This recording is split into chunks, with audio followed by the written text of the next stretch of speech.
Payroll in Tally prime chapter 2 pay slip.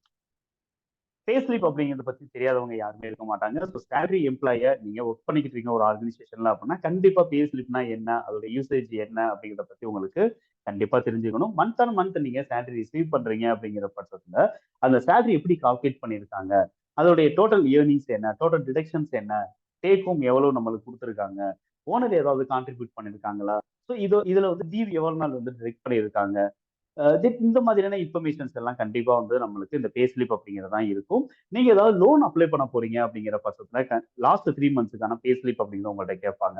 அதே மாதிரி நீங்க வேற ஏதாவது ஒரு நியூ ஜாபுக்கு நீங்க அப்ளை பண்றீங்க அப்படின்னா லாஸ்டா நீங்க ஒர்க் பண்ண ஆர்கனைசேஷன்ல இருந்து நீங்க ரிசீவ் பண்ண லாஸ்ட் 3 மந்த் சேலரிக்கான பே ஸ்லிப் என்ன அப்படிங்கறது வந்து கண்டிப்பா கேட்பாங்க. அதே மாதிரி நீங்க எந்த மோட்ல நீங்க ரிசீவ் பண்ணீங்க சேலரி, பேங்க் மூலமா நீங்க வாங்கியிருந்தீங்க அப்படிங்கிற பட்சத்துல அந்த சேலரிக்கான டீடைல் வந்து பேங்க் ஸ்டேட்மெண்ட்ல இருக்கா அப்படிங்கிறத செக் பண்ணி பார்க்கறதுக்காக லாஸ்ட் 3 மந்த்ஸுக்கான பேங்க் ஸ்டேட்மெண்ட் அப்படிங்கிறதும் கேட்பாங்க. ஸோ நீங்க ஒர்க் பண்ணிக்கிட்டு இருக்க எம்ப்ளாயா இருந்தீங்க அப்படின்னா கண்டிப்பா பே ஸ்லிப்னா என்ன அப்படிங்கிறத பத்தி உங்களுக்கு டீட்டெயிலா தெரியணும். ஸோ பே ஸ்லிப் அப்படிங்கிறது என்ன அப்படின்னு சொல்லிட்டு பாத்தீங்க அப்படின்னா ஜஸ்ட் நம்மளுடைய கால்குலேஷன்ஸ் எல்லாமே, அதாவது நம்ம எவ்வளவு சேலரி ஒரு பர்டிகுலர் மந்த்ல நம்ம வந்து ரிசீவ் பண்ணியிருக்கோம் அப்படிங்கிறத பத்தினா ஒரு டீட்டெயில்டு இன்ஃபர்மேஷன்ஸை இருக்கக்கூடிய ஒரு ஸ்லிப் அல்லது ஒரு டாக்குமெண்ட் அப்படிங்கிறதா வந்து நம்ம பே ஸ்லிப் அப்படிங்கிறத நம்ம சொல்றோம். இந்த பே ஸ்லிப்ல நம்ம எந்த ஆர்கனைசேஷன்ல ஒர்க் பண்றோம், ஸோ நம்மளுடைய எம்ப்ளாய்மெண்ட் நம்பர் என்ன, அதே மாதிரி நம்மளுடைய பிஎஃப் நம்பர் என்ன,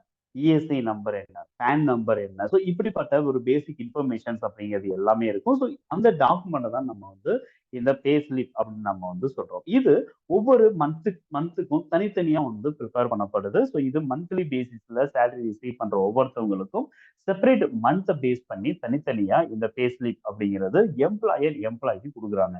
அப்படி கொடுக்கும்போது என்ன பண்றாங்க அப்படின்னா சில ஆர்கனைசேஷன்ல வந்து சிம்பிளா ஒரு எக்ஸல்ல வந்து டிசைன் பண்ணி அப்படியே வந்து கேட்கும்போது பிரிண்ட் எடுத்து கொடுத்துருவாங்க, இல்லைன்னா மெயில் அனுப்பிடுவாங்க. சில ஆர்கனைசேஷன்ல இதுக்குன்னு சொல்லிட்டு செப்பரேட்டா சில சாஃப்ட்வேர் அப்படிங்கிறது கண்டிப்பா மெயின்டைன் பண்ணுவாங்க. அந்த சாஃப்ட்வேர் வந்து ஆட்டோமேட்டிக்கா வந்து ஒரு இமேஜ் ஃபார்மேட்ல வந்து பிரிண்ட் எடுத்து கொடுத்துருப்பாங்க. ஓகேங்களா? ஒரு ஜேபெக் ஃபார்மேட்ல கண்டிப்பா இருக்கும். அப்படி இமேஜ் ஃபார்மேட்ல இருந்தால் மட்டும்தான் ஒரு சில ஆர்கனைசேஷன்ல லோன் நீங்க வந்து அப்ளை பண்றீங்க அப்படின்னா அக்செப்ட் பண்ணுவாங்க. எக்ஸல் இருக்கக்கூடிய ஒரு பே ஸ்லிப்பை நீங்க வந்து கன்சல்ட் பண்றீங்க அப்படிங்கிற பட்சத்துல கண்டிப்பா ஒரு சில பேங்கர்ஸ் வந்து உங்களுக்கு லோன் கொடுக்குறாங்க அப்படிங்கிற பட்சத்துல அதெல்லாம் அக்செப்ட் பண்ண மாட்டாங்க, ரிஜெக்ட் பண்ணிடுவாங்க. ஸோ இப்படி வந்து இருக்கக்கூடியதான் வந்து என்னன்னா இந்த பே ஸ்லிப் அப்படின்னு நம்ம வந்து சொல்றோம். ஸோ இந்த பே ஸ்லிப்ல என்னென்ன மாதிரியான காம்பனன்ட்ஸ் இருக்கும் அப்படின்னு நம்ம பார்த்தீங்க அப்படின்னா ஒரு சாம்பிள் பே ஸ்லிப் அப்படிங்கிறத நான் வந்து உங்களுக்கு இந்த இடத்துல ஷோ பண்ணியிருக்கேன். ஸோ இதை வந்து நீங்க வந்து பார்த்துக்கிறீங்க.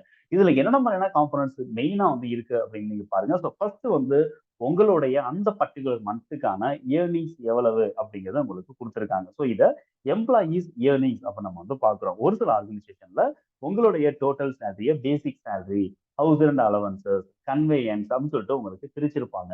அதாவது டோட்டலா வந்து ஒரே சேலரி, பேசிக் சேலரி அல்லது கிராஸ் சேலரி அப்படின்னு மட்டும் இல்லாம அதுல வந்து ஒரு சில ஸ்பிளிட் அப்படிங்கிறது கண்டிப்பா இருக்கும். ஸோ இது ஒரு சில பிரைவேட் ஆர்கனைசேஷன்ல கண்டிப்பா வந்து இந்த ஸ்பிளிட் அப்படிங்கிறது மெயின்டைன் பண்ணுவாங்க. ஒருவேளை நீங்க ஒரு இன்கம் டேக்ஸ் பே பண்ணக்கூடிய ஒரு எம்ப்ளாயியா இருந்தீங்க அப்படின்னா உங்களுடைய டோட்டல் ஆனுவல் இன்கம் மோர் தென் 2.5 லேக் வந்து கிராஸ் பண்ணுது அப்படிங்கிற பட்சத்துல கண்டிப்பா இந்த பிரேக்கப் அப்படிங்கிறது நீங்க வந்து யூஸ் பண்ணிக்கலாம். அதை பேஸ் பண்ணி நீங்க வந்து என்ன பண்ண முடியும் அப்படின்னா ஒரு சில எக்ஸம்ஷன்ஸ் நீங்க இன்கம் டேக்ஸ் வந்து நீங்க கிளைம் பண்ண முடியும். இப்போ எக்ஸாம்பிளுக்கா நீங்க வந்து ஹவுஸ் ரெண்ட் அலவன்ஸ் நீங்க வந்து எக்ஸம்டா நீங்க வந்து கிளைம் பண்ணிக்கலாம். அதாவது ஒரு டிடக்ஷன் தான் நீங்க வந்து கிளைம் பண்ணிக்க முடியும். தென் அதான் வந்து என்னன்னா ஏர்னிங்ஸ்க்கான ஒரு பிரேக்கப் அப்ப நம்ம வந்து பார்க்கணும். அடுத்து மெயினா நம்மளுக்கு இருக்கக்கூடிய காம்பனன்ட் என்ன அப்படின்னா டிடக்ஷன்ஸ் அப்படின்னு இருக்கக்கூடிய காம்பனன்ட். ஸோ மந்த்லி பேசிஸ்ல பிஎஃப் வந்து எவ்வளவு அமௌண்ட் வந்து டிடெக்ட் பண்ணியிருக்காங்க அப்படிங்கிறது மெயினா நம்மளுக்கு இருக்கணும். அதே மாதிரி இஎஸ்ஐ எவ்வளவு அமௌண்ட் வந்து டிடெக்ட் பண்ணியிருக்காங்க, அஸ் வெல் அஸ் வந்து இன்கம் டேக்ஸ் பே பண்ணக்கூடியவங்களா இருந்தால் டிடிஎஸ் வந்து எவ்வளவு டிடெக்ட் பண்ணியிருக்காங்க அப்படிங்கிற இந்த டிடக்ஷன்ஸ் அப்படிங்கிறது இருக்கும். இந்த டிடக்ஷன்ல நீங்க எவ்வளவு நாள் லீவ் எடுத்திருக்கீங்க, அந்த லீவுக்கான டிடக்ஷன்ஸ் என்ன அப்படிங்கிறது கண்டிப்பா இந்த இடத்துல இருக்காது. ஸோ லீவுக்கான டிடக்ஷன்ஸ் அப்படிங்கிறது பே ஸ்லிப்ல வந்து காமிக்கணும், இவ்வளவு லீவ் டிடக்ஷன்ஸ் இருக்கு அப்படின்னு காமிக்கணுங்கிறது எந்த ஒரு ரூலும் கிடையாது.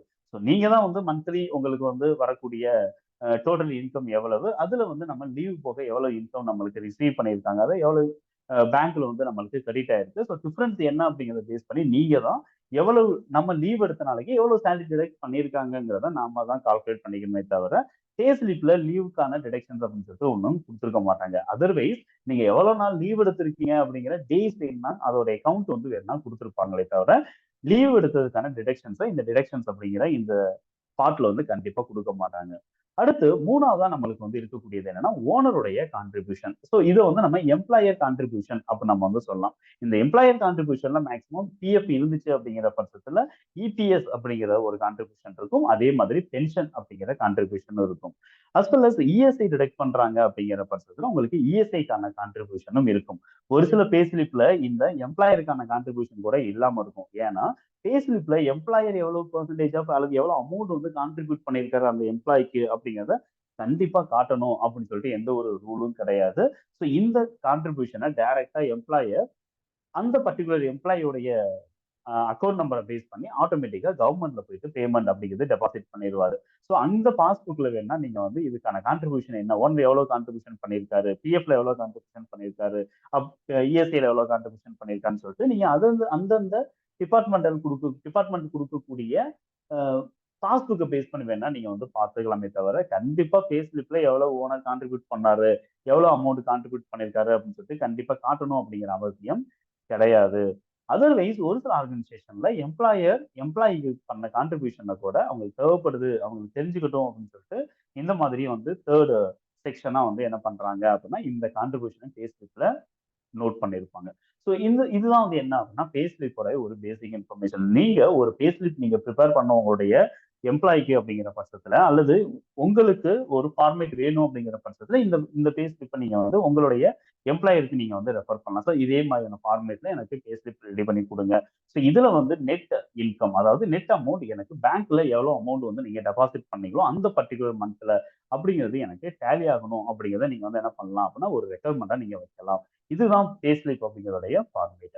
பே ஸ்லிப் சம்பந்தமா இன்னும் உங்களுக்கு அதிகமான இன்ஃபர்மேஷன் வேணும் அப்படிங்கிற பட்சத்துல கமெண்ட் பாக்ஸ்ல தெரிவிங்க. இந்த இன்ஃபர்மேஷன் உங்களுக்கு யூஸ்ஃபுல்லா இருக்கு அப்படிங்கிற பட்சத்துல நீங்க இந்த வீடியோவை லைக் பண்ணுங்க.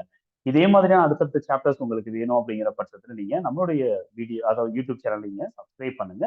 டேலில பேரோல் மட்டும் இல்லாம இன்னும் அதிகமான ஃபீச்சர்ஸ் அப்படிங்கிறது இருக்கு. ஸோ இந்த ஃபீச்சர்ஸ் எல்லாம் உங்களுக்கு டீட்டெயில்டா உங்களுக்கு தெரியணும் அப்படிங்கிற பட்சத்துல டிஸ்கிரிப்ஷன்ல நான் வந்து என்ரோல்மெண்ட்டுக்கான ஃபார்ம் கொடுத்துருக்கேன். ஸோ அந்த ஃபார்ம் நீங்க ஃபில் பண்ணுங்க. கண்டிப்பா ஆன்லைன் செஷனா நம்ம வந்து உங்களுக்கு இந்த டேலியோடைய ஃபுல் இன்ஃபர்மேஷன் நான் வந்து ஆன்லைன் செஷன்ல நான் உங்களுக்கு சொல்லித்தரேன். தேங்க்யூ ஃபார் வாட்சிங். நம்ம அடுத்த செஷன்ல பார்ப்போம்.